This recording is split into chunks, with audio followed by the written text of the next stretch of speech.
Welcome to True Crime to Sleep To. Tonight, we delve into one of the most extensive and arduous manhunts in American history.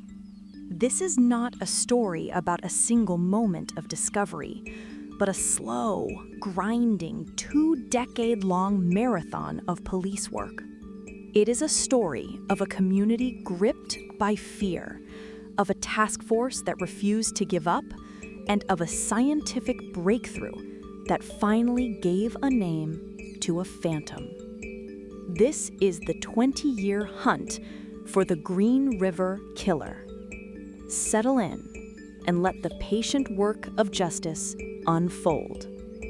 Case closed, eyes closed. Our story begins in the summer of 1982 in the lush green corridors of King County, Washington, just south of Seattle. The Green River, from which the case would take its name, meanders peacefully through the landscape. But that summer, it began to give up its secrets.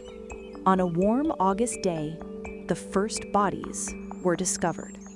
Young women who had been living on the fringes of society, their lives tragically cut short. Within weeks, more were found. The pattern was horrifyingly clear. A serial killer was at work, preying on the vulnerable.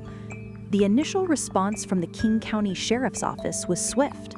A team of detectives was assembled, and one of the youngest on that team was a man named Dave Reichert.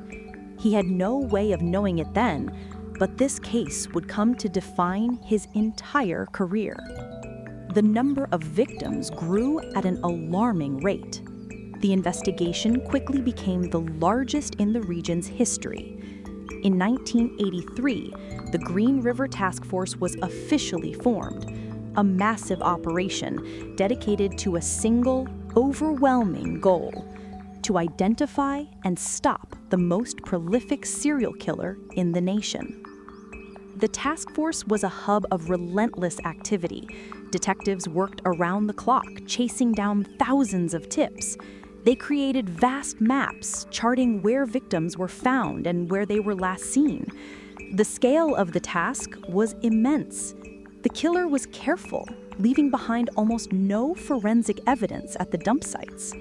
He was a ghost, moving through the underbelly of society, and the task force was always one step behind.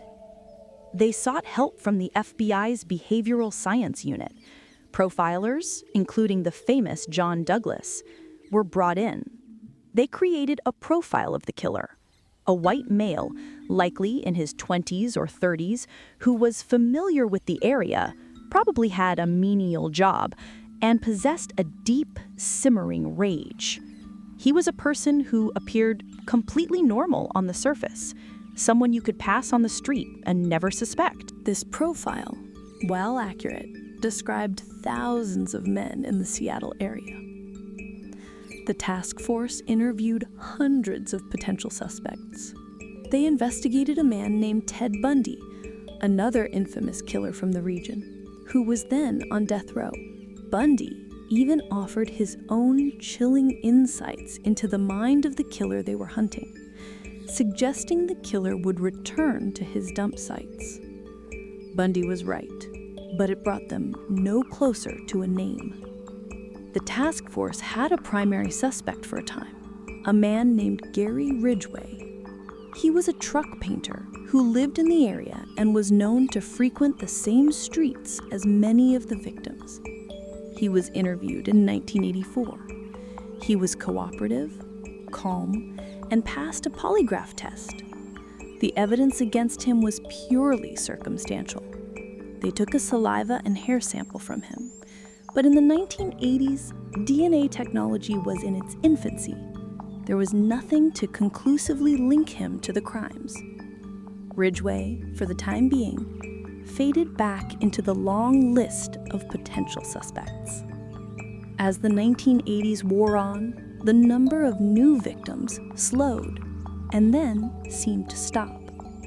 The Green River Task Force, under immense political and financial pressure, was eventually disbanded in the early 1990s. The case, with nearly 50 victims, officially went cold.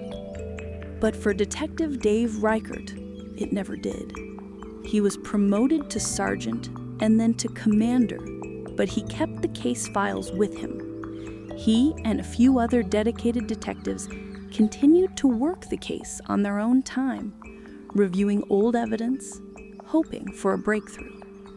The hunt had become a quiet, personal obsession, a promise he had made to the families of the victims. Years passed. The 1990s gave way to a new millennium, and with it came a revolution in science.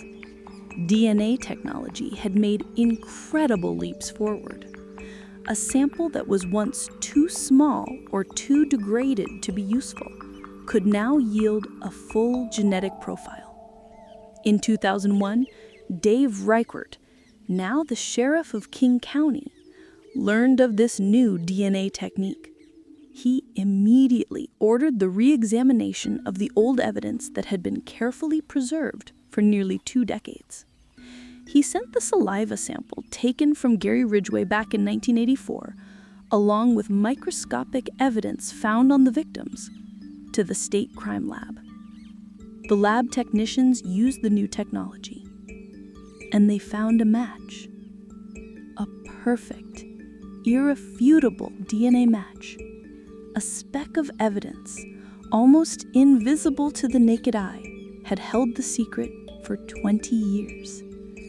The ghost finally had a name. On November 30th, 2001, nearly 2 decades after he was first interviewed, Gary Ridgway was arrested as he left the truck factory where he still worked. The quiet, unassuming man who had hidden in plain sight for so long was finally in custody. Faced with the undeniable DNA evidence, Ridgway eventually confessed. To avoid the death penalty, he agreed to lead investigators to the remains of more victims. In his confession, he was calm and detached, describing his actions with a chilling lack of emotion. He admitted to so many crimes that he is now considered one of the most prolific serial killers in American history. For Dave Reichert and the other detectives who had lived with the case for so long, the arrest was the end of a long, dark chapter. A promise made 2 decades ago had finally been kept. The case of the Green River Killer was closed. And now it is time for your eyes to close as well. Thank you for listening to True Crime to Sleep To. Rest well.